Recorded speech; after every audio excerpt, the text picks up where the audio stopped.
What's going on? You know, it's your boy Wham back with part 2. Right now we're going to go ahead and get into this 64 person invitational, looking at the top 16 fringe deck. You know, it's just a continuation of what we were doing in part 1, except now we're on a different, type of tournament, on a different type of time. Everybody in this competition was on demon time. It was crazy, a big one, but you know how we do it. We got to look at the fringe decks only. We only have a couple to cover out of those 64, or at least top 16 of those 64. I'm not going to give you that full intro that you all came for. You don't deserve it. Plus, this is part 2. But you didn't think I was coming back for it, did you? I know.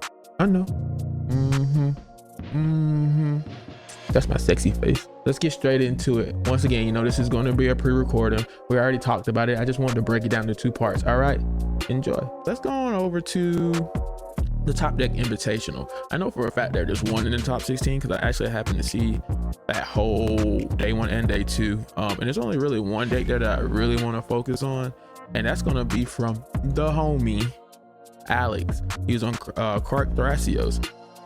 Great player, very smart player, gets the job done.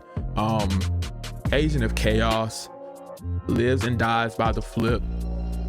And let's just take a look. Once again, y'all, 1-800-GAMBLER by Darkened Sky.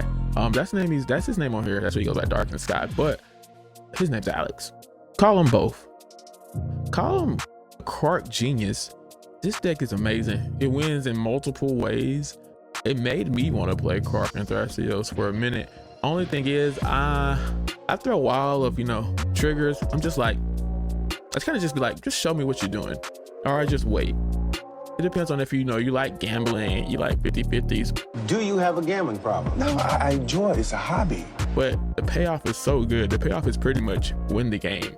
If everything goes your way, and by everything I mean maybe 1 or 2 coin flips, this deck can just pull off wins out of nowhere. So I guess we'll go over it, and point out big things we need to be, aware of. Bergie's Storyteller, it does 2 things: give him red mana to keep going. Also, he actually plays the backside as well, that also allows him to storm off during the storm off turns, because those cards are getting exiled.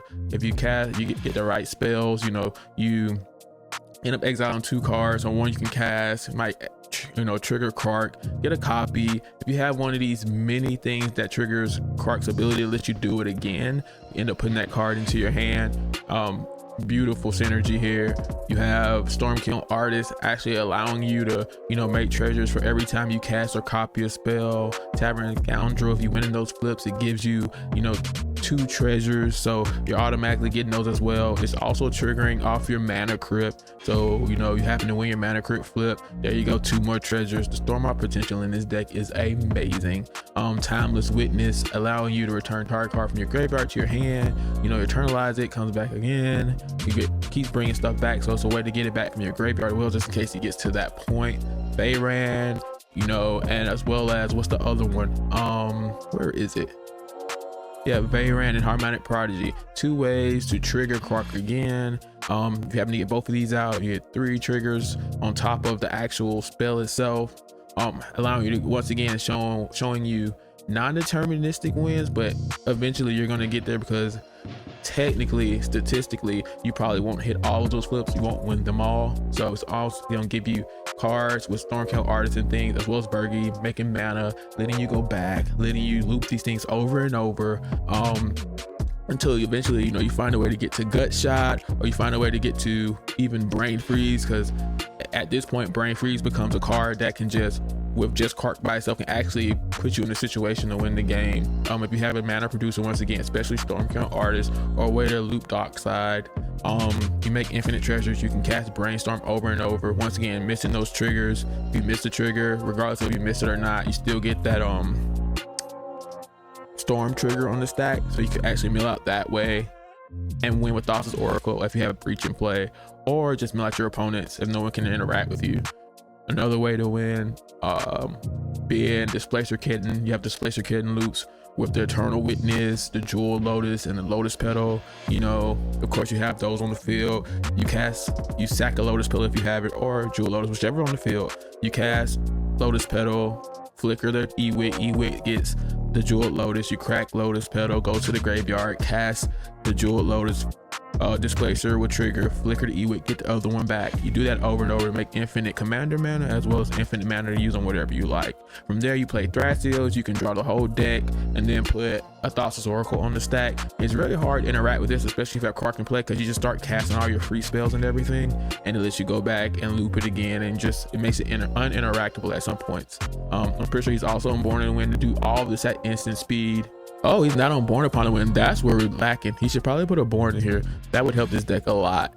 Is he on crop rotation? Yep. Crop rotation, because in the lands he has an Immersion Zone. So Immersion Zone is here once again to play at instant speed. I think a thing he should look into probably adding is something else to give him instant speed wins.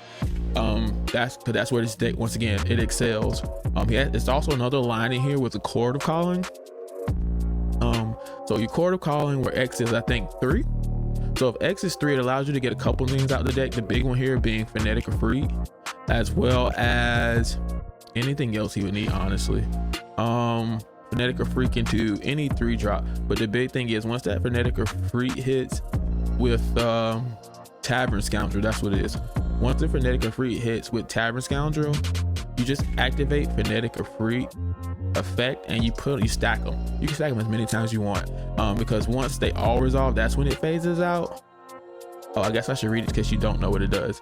Phonetic Freak, 0, you flip a coin. If you win the flip, Phonetic Freak phases out. If you lose a flip, you sacrifice it. It doesn't matter if you lose the flip. The thing is putting those things on the stack with Tavern Scoundrel. If you have so many, even if you call a regular number like 2,000, after you finish those, because even if it kills itself, sacrifices, you still have those effects on the stack. So you make 1,000,000 treasure, and with those treasures you can do whatever you like at that point, i.e. win the game through Thrasios. Another line being, of course, your dockside loops with Displacer Kitting, depending on what X is for Chord of Calling. So that's just it. It allows him to win another way for him to win at instant speed. The reason I can go through this deck this way and go over it once again, because I know him personally.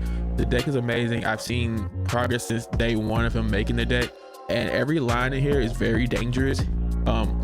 If you've ever watched him play, he'll actually show you his hand. And depending on how good you are at knowing how the deck works, he can show you a win and you're not knowing that you're looking at a win.